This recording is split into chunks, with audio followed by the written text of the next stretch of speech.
It's a pleasure to have you once again on the link this week. As the year winds down, we hope you had a fair business. Tonight we are again here to continue to share and keep our promise of sharing information that you can use. And tonight we're talking about agriculture, climate smart agriculture, with a strong leaning towards coffee.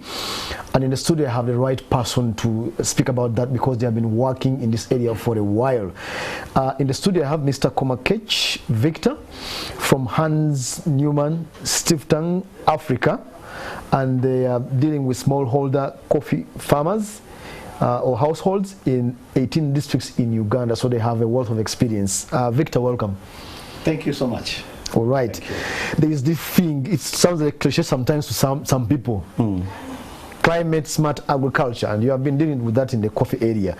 Give us a general picture. What are we talking about in being climate smart? Yeah, thank you so much, first of all, for hosting me. Yes.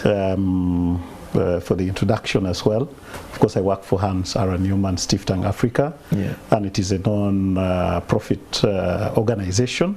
It was founded in 2005 by Michael R. Neumann and his family, and especially focusing on 3 goals: improving the socio-economic situation of smallholder farming households, promoting prospects for young people, and protection of nature and the environment. We are actually working, we're a global institution, and we are working in 6 countries around the world. And in Uganda, as you mentioned, we have so far worked in over 18 districts in central, eastern, and western parts of Uganda, reaching over 80,000 smallholder coffee farming households.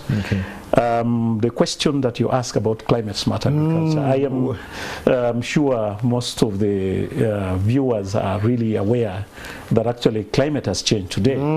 Yeah, so when you look at the unseasonality. December is raining like it's raining. Yeah, raining when it's not expected. You think it's supposed to be dry, and it's actually raining. When it's supposed to be raining, it's dry. Dry, yes. Yeah, so extreme droughts, prolonged droughts that we are facing right now. Strong winds in some areas. We have scenarios like of course, the extreme winds, I've talked about them. High temperatures. Temperatures are increasing every day. It is raining, but it's 30 degrees. It's 30 degrees. So based on that, we can see that the climate has actually changed, and this has been happening over a long period of time. So the question is, how do we survive? How do we live with this scenario? First of all, how do we reduce this situation from escalating, and how do we live with this situation? Because they tell us even if we stop doing everything today, it will take us more than 1,000 years to reverse the situation. And remember, we still depend a lot on climate. Because most of our agriculture is actually rain-fed, so we are supposed to feed. So climate smart agriculture is, how do we change our practices today? How do we change the way we do things, you know, like we used to do it in the past? How do we adjust all these farming systems? How do we adjust what we plant today? What varieties of seedlings are we using? What varieties of seeds are we using? How are we planting? How are we managing our pests and diseases? All this helps us to be able to adapt, mitigate to the impacts of climate change. I know we don't have time. Once we do that, it's climate smart agriculture. We don't have time, but you guys have dealt with coffee for a while. Give us an example. If I'm dealing in coffee, for instance, how do I become climate smart for coffee? Thank you very much. Of course, I think the first thing that somebody needs to do is to understand what is the impact of climate change. Absolutely. Understanding what are the hazards that is affecting me.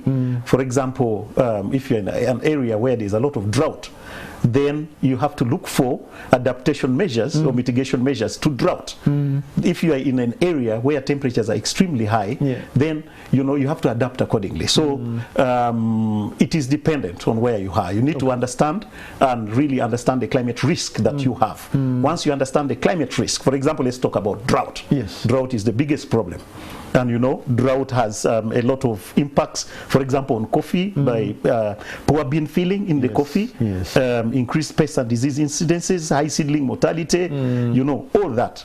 So when I sit down and say, okay, this is the biggest climate hazard that I have, drought. These are the impacts. How do I adapt? For example, to drought, you can say, I'm going to plant trees, shade trees in my coffee. Makes sense in the plantation. Yes, yeah. Now we have drought-tolerant varieties of crops.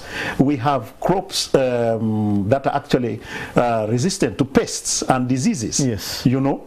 So we need to be open-minded, understand what is the major hazard, and be able to look at what are the possible solutions. Because business is not as usual. It's not as usual. Things have changed. So we also have to change the way we do things. So how do I conserve water, for example, in my soils? All those are key. Water conservation. Yeah, water conservation, soil conservation, you know, all those come as a way in which you can be able to address drought. So once you understand the climate hazard that you're facing, then it becomes easier for you to... Victor, yes. I mean, you use the keyword understanding. Yes. I'm a smallholder farmer. I've had a chance to listen to NTV on this occasion. Yes. Where do I find such information? Yeah, thank you very much. I think, of course, one of the challenges, it's not only climate change that is a challenge for the smallholder farmers. Yeah. Issues like limited access to extension services is a problem. Challenges related to market for the farmers is a challenge. Challenges related to inputs. Yes. How do we get organized as farmers to be able to access some of these services? So I think the best thing to do is to understand or to look around where you are and see who are the extension staff. Can I come to you? Yes, we are there. Where do I find there. Our main office at the moment is in Muyenga, Dr. Basangwa Lane. That's where we are located. In the field, when you're in Mitiana, you can actually go to Mitiana town. You can be able to access us. When you're in Luwero, you can also access us. Most of the coffee farmers actually know where they can be able to. So I need to plug into the coffee ecosystem. Yes. To find you. Yeah, but of course, I was using coffee because it's one of the biggest value chains crops, that we focus on, and also that the country is interested in. But of course, as HRNS, we also work in other spheres, looking at other value chains. So you can Google us, you can actually call me if you have interest. My number is 0772. Slowly, Victor. Slowly. Repeat again. Slowly. Okay, 0772 602452. It's important to find you because people who watch the show are dead serious about what they are doing, including farmers. Now, let's move on to before our time runs out. The difference, I adapt climate smart, I come to you, advise me, I apply. Yes. What difference does it make to me? And you remember here we're talking about smallholder, but also market oriented. I'm selling some of the produce to get money. What difference does it make if I adapt to climate smart approaches? I think one of the first things that you get is, of course, increased yields, because climate change definitely affects the yields of the crops. So if you have increased yields, of course, we know that translates into increased income, especially talking about the market aspect of it. Of course, you will also be able to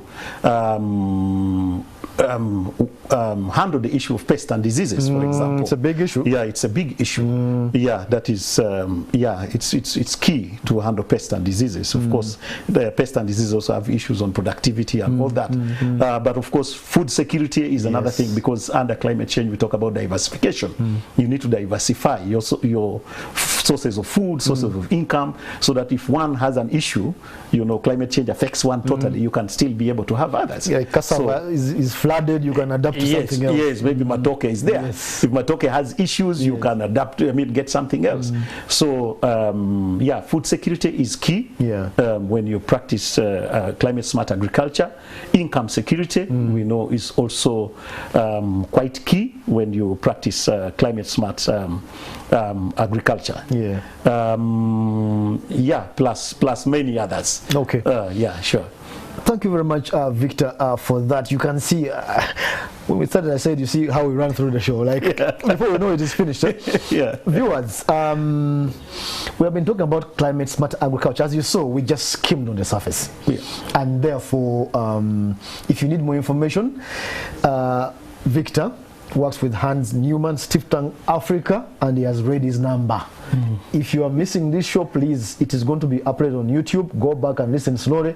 Call him. Yeah. Ask him for help in terms of capacity and adaptation to climate smart agriculture, particularly in coffee, but also other value chains, if you want to beat climate change and stay ahead. That was the link. Thank you for joining us tonight.